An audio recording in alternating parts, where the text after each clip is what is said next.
Fantastic next session lined up, which is surely going to really charge up after a heavy lunch. So, ladies and gentlemen, the topic of the presentation is molecular spectroscopy for food safety and nutrition.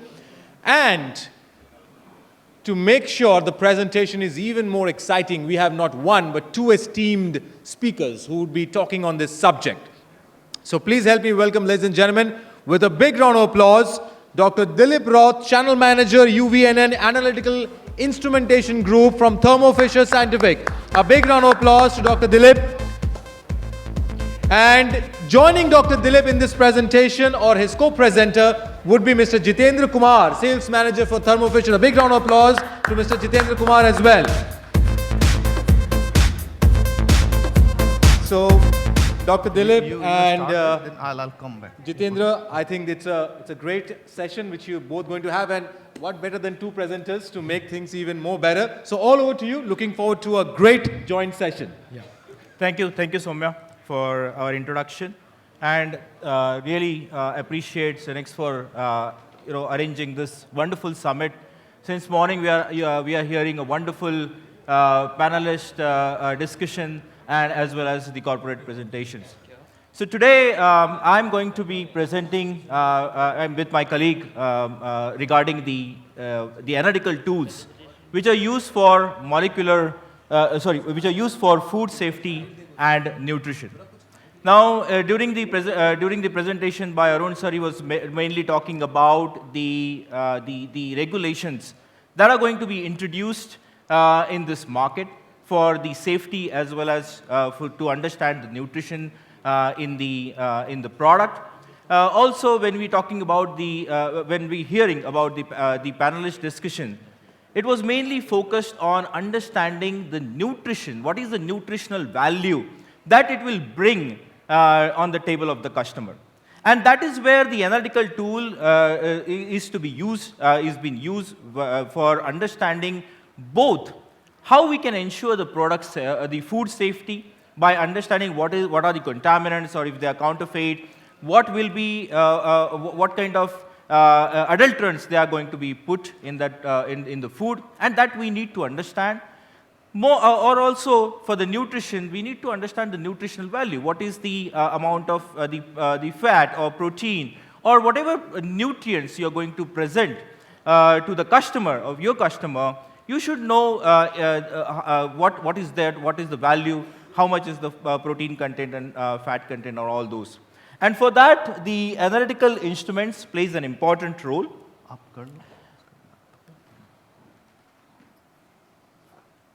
Yeah.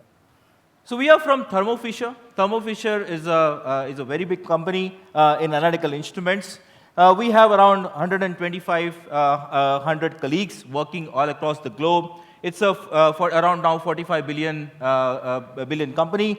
We have around 7,000 scientists who are working in R&Ds to make these instruments more and more efficient, gives you more and more methods to work with to get the things to your customer. We are investing around 1.5 billion in R&D per year. So we take our pride in our mission to enable our customers to make this world safer, healthier, and cleaner. So we have a variety of product lines. We are working in analytical industry. We are working for the chemical industry for selling the chemicals. We also have the vertical for biochemicals. We have RT-PCRs, all those kind of customers we work with. For today, for food safety and nutrition, our focus is on the product lines which are there in the slides. So typically, the product lines that we offer for many of these applications is the electron microscopy, wherein we have TM, SCM, micro-CT visualization. We also have surface analysis techniques like XPS, EDS, EBDS. Then we have a molecular spectroscopy products which are generally used for these kind of applications like FTIR, near-IR, Raman, as well as UV's product line. We also have the bulk elemental spectroscopy where we have XRD, OES, XRF. And we also have the material characterization, that is rheology, extruder, and compounding instruments. In today's session, I will be focusing myself on the molecular spectroscopy, while my colleague, Jitendra Kumarji, he will focus on the material characterization. Now, when I talk about molecular spectroscopy is all about a technique which gives you the information about the molecule itself. And therefore, it gives you an idea about how much is the concentration of that particular material, if it is known, and if it is unknown, and you want to understand what that particular material is, that information also you can get it from molecular spectroscopy products. Now, when we talk about molecular spectroscopy, there are four spectroscopy types. So the first one is the UV visible spectroscopy, which is the most generally used. It's a low-cost product, and therefore most of the SOPs for many of the industries, be it pharma, be it food or polymer, or the gas analysis, oil and gas analysis, UV visible spectroscopy is very well used. In UV visible spectroscopy, we have nanodrop, which is a microvolume visible spectrophotometer, and we have two types of normal or conventional visible spectrophotometers, which is Genesis series and Evolution series. Then we have the near IR spectroscopy, and near IR spectroscopy has a very good role in food analysis. And when I will talk about those applications, you will understand how it will be useful for you when you are going to understand the components or the nutritional, the nutrient in that particular food component can be analyzed using near IR spectroscopy. Apart from that, there is an infrared spectroscopy. Infrared spectroscopy, we have the benchtop instrument, that is the like Nicolette Summit, and then it goes towards the R&D kind of product where you have a multi-facet kind of an instrument, that is Nicolette IS50.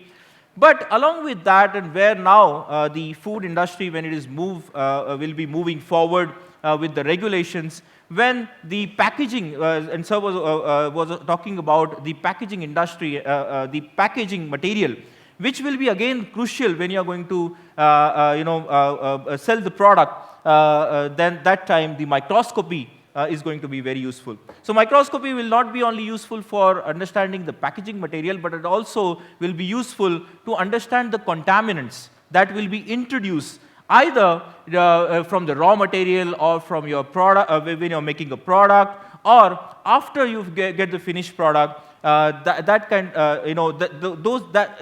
are the stages where the microscopy will be very, very useful, because all those contaminants will not be in a bulk material, it will be in a very small amount. Raman spectroscopy along with the IR spectroscopy is also been used for food safety as well as the nutrient analysis. Just in today's presentation, I will be briefly talking about some of the applications or some of the things which you can do, but there are many more applications you can do, many more analysis you can do with these products. Now, this is the instrument which is a usable instrument, and we give a kind of software also which can be useful for different types of analysis. Now, this is an example of a color calc software, wherein when you want to understand the color of your material, you want to have a certain color, and then you want to confirm that the certain color is there at all. See, it's visually you cannot distinguish between a very closely related shades of the color, but with the help of the color software, you can make sure that the color that you want to have in your product can be really matched. So it's a very good tool for applications like even in mineral oils or grading of natural oils as well. This is another software which is the Enzylab software, where we have the enzymatic analysis. Enzymatic food analysis testing can be done. So there are some enzymatic kits along with the procedures that can be used to identify certain components that are present in the food material. The other example,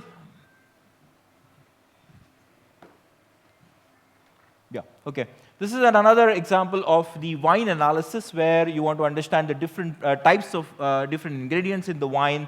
For example, like ethanol, sucrose, malic acids, all those can be analyzed by having a kit as well as some test methods. Color test of the wine can be also done with the incorporating the color test in this wine analysis software. So there are different methods that can be incorporated and that can be used very readily for analysis of different components in the food.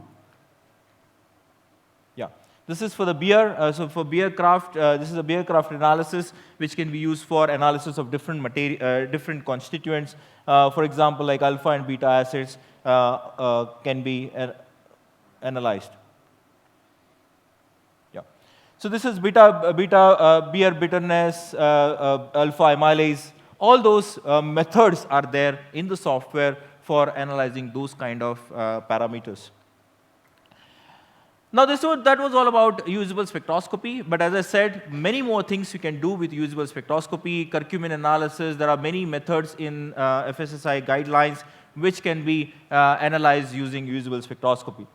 FTIR spectroscopy is also been used because you get a characteristic spectrum which you can see for a particular component. And then you can use that particular peak of the particular component to identify that particular constituent, and as well as you can quantify the particular material using the peak intensity with the help of the against the concentration. So this is one of the example where we can analyze the trans fatty acids using FTIR spectroscopy. Another example is the food protein powder classification and discrimination can be done using the FTIR spectroscopy.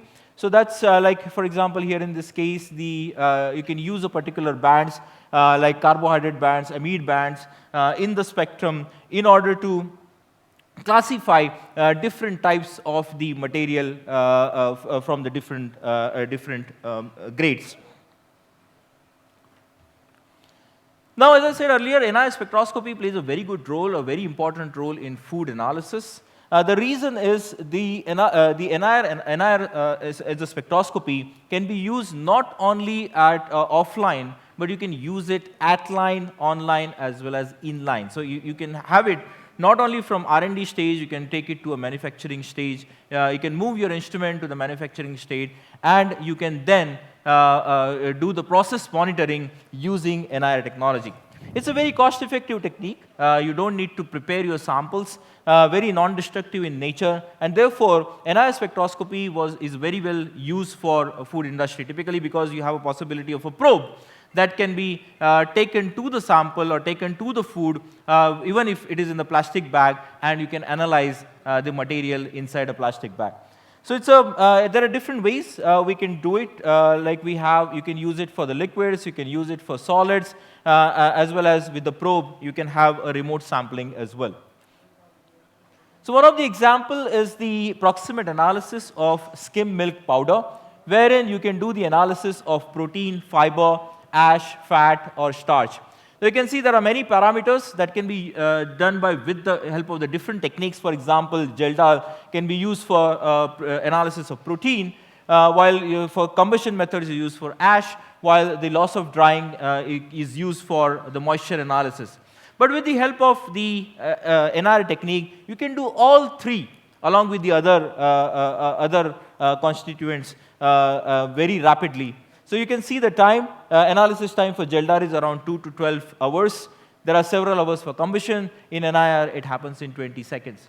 So the reason why, because the spectrum you can generate within second for a particular material.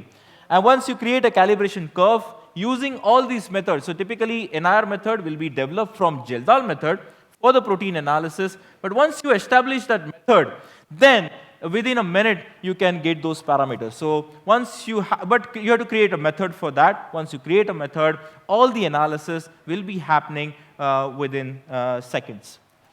Another example is the process monitoring for the in-process analysis of the protein, fat, moisture, and dry matter in cheese.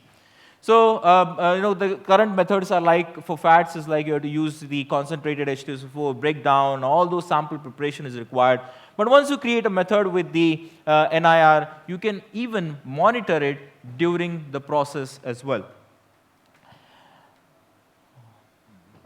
This is an example of edible oil. So the adulteration in the edible oil can be very well studied. Like for common adulterants like cotton seed oil, palm oil, fat samples can be studied as per BIS.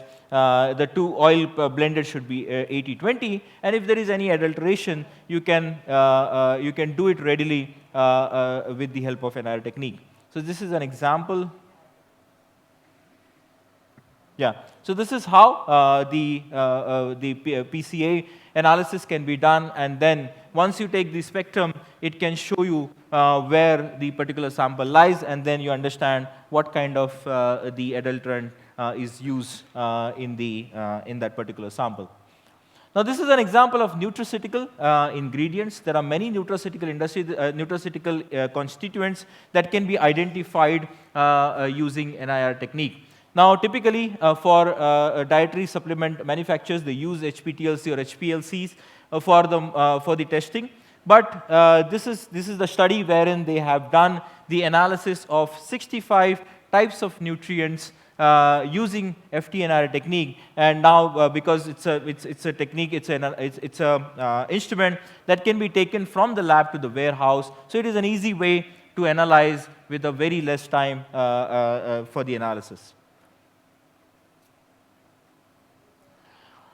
Now, apart from the NIR technique, IR technique, Raman is also another efficient technique to find out the adulteration in the sample. Now, this is an example of a cross-contamination of an allergic protein in the fruit products. Now, the Raman technique is very well used for this particular example because the concentration of the compound is very less. And with the Raman, that is something called as a technique called SERS, Surface Enhanced Raman Spectroscopy, wherein using nanoparticles, you can detect the signal of very low concentration of the adulterant with the help of the SERS technique, and you can use it for analysis of the adulterants in the sample. So this is one of the examples wherein they built the model for this particular adulterant, and that has been developed.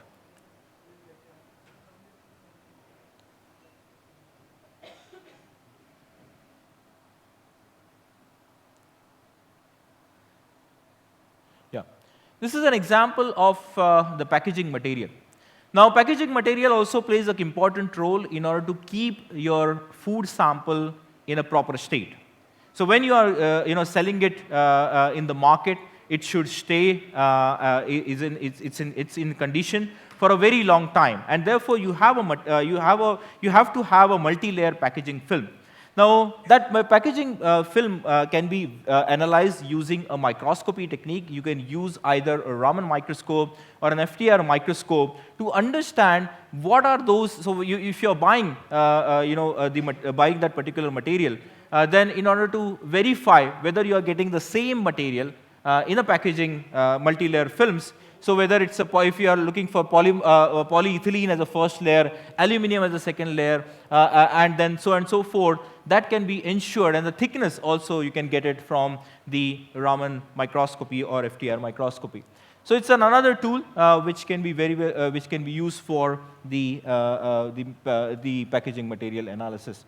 Microscopy is also useful for the as I said, for contaminant analysis, where you can actually go to that particular spot where there is a contaminant. You can go to the grain and or go to that particular particle and then analyze what kind of that adulterant is and what can be the source of that adulterant, and then you can modify your process, or you can reject the batch or whatever things you want to take forward.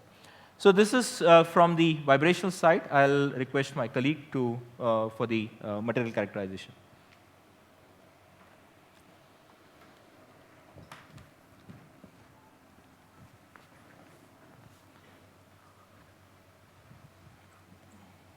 Okay.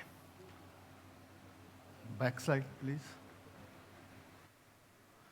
Oh, it's really bad timing for our presentation. Immediately after the heavy lunch, people must be sleepy. I'm not sure about the other, but I am.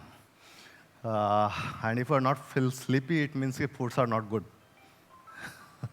So, okay. So again, yeah, coming back to the slides. So I'm Jitendra Kumar, working as a sales manager at Thermo Fisher Scientific. I'm in this market for last 15 years, more than 15 years, and I'm promoting this rheology and extrusion technology in the market. Okay, so my friends from the food industry must be aware about this viscometry and the rheology techniques. Okay, like in food industry, everybody want to get a consistent end product, either in the plant or in the customer side. But we are getting the raw material from the different vendors, and how to get it consistent result. So this rheology and the viscometry help you to get those consistent end product.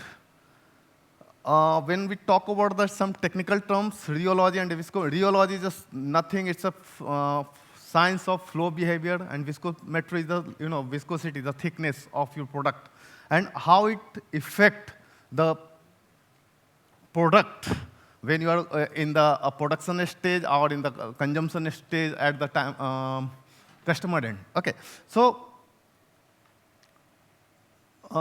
When you are taking different material from the raw material from the different vendors, so you need to test it, how it is going to behave at the time of end product. So at that point of time, you can do all those testings in your labs only. How your material going to behave when you are going to really manufacture your end product. Okay, so in this regard, this rheology and the viscometry going to help you out. Okay, I'm not going much technical in this one because of I understand it's a time constraint. But if you feel interesting, you can come back to me. So next slide, please. Yeah. So Thermo Fisher Scientific has a different range of rheometer and the viscometer because of this. Yeah. There's some space constraint in the slide.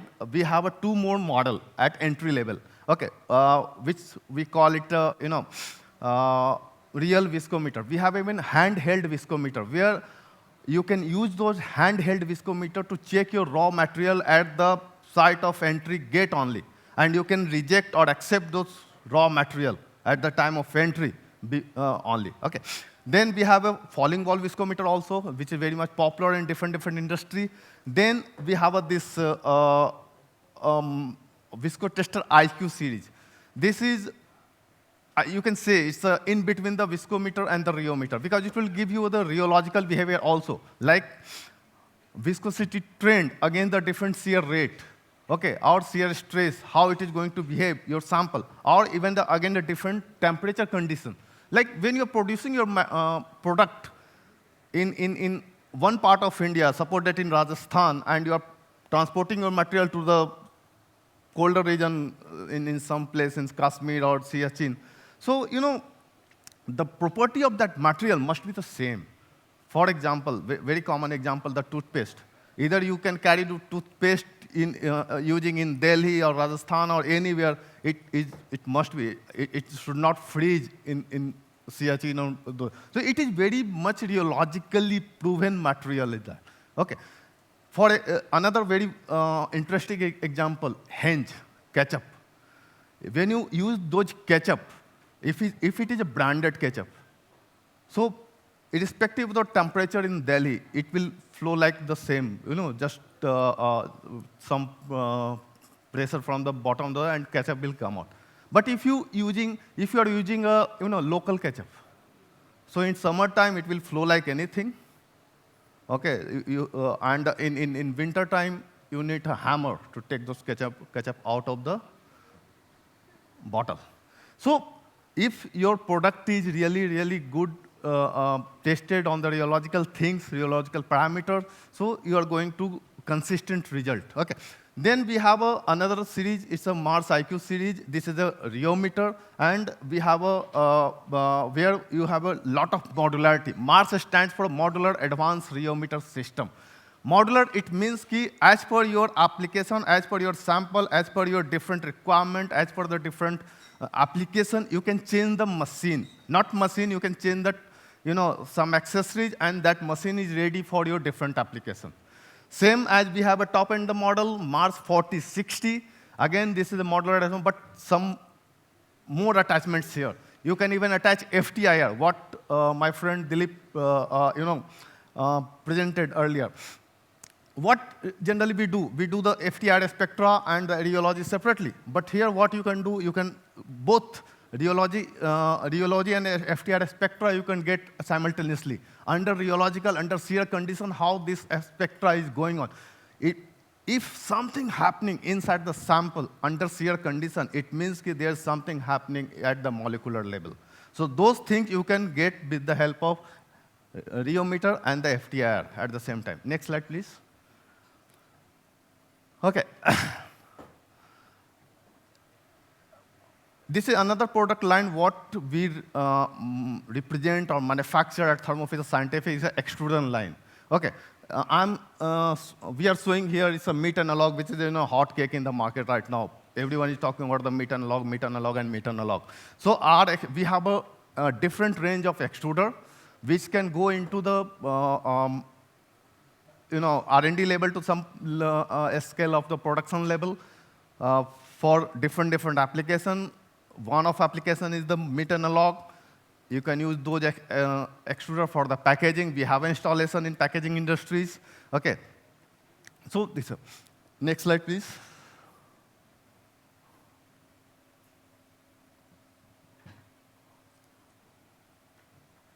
Go ahead, please.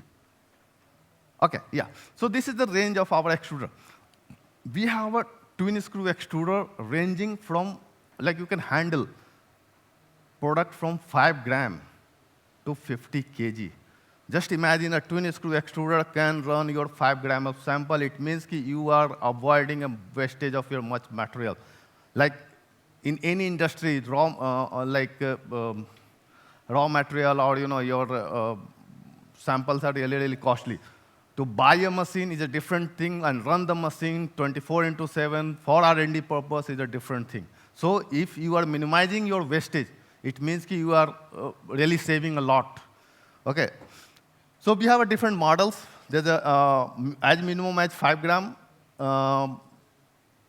to 100 gram per hour. Second model is a 20 gram to 2.5 kg per hour.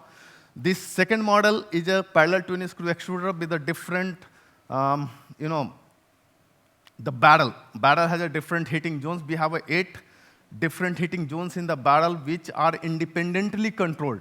Each and every heating zones you can control independently. It means you can give the temperature profiling of your sample.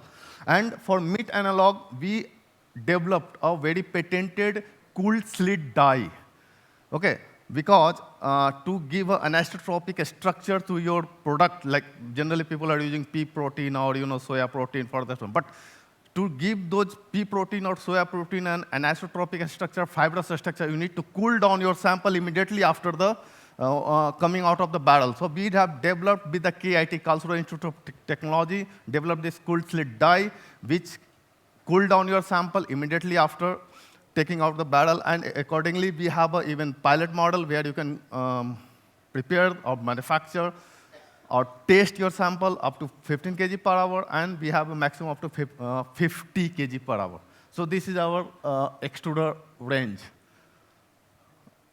Next slide. I think this is the last one. Yeah.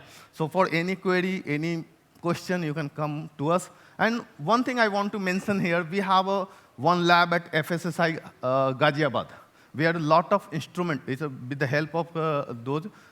It's a collaboration with them. We have a lab there, so if you want to test something, you can go there. There's a thermo lab is there. Okay. So that's it from us. If you have any question, we welcome. Thank you so much, ladies and gentlemen. A big round of applause to Dr. Dilip Raut and Mr. Jitendra Kumar from Thermo Fisher for that wonderful presentation.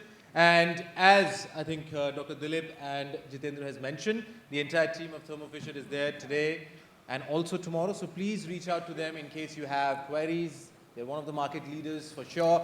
Any queries, any help, any information regarding their products or your unique problems, and they're here and more than capable to solve them and offer you the unique offers. Now, very quickly, I would request both the speakers to be on stage, and I would like to call on stage Mr. Abir Mukherjee, CTO from Alpha Milk Foods. Abirji, if you could kindly do the honors of felicitating our eminent speakers. Thank you so much, Abirji. Nice to meet you.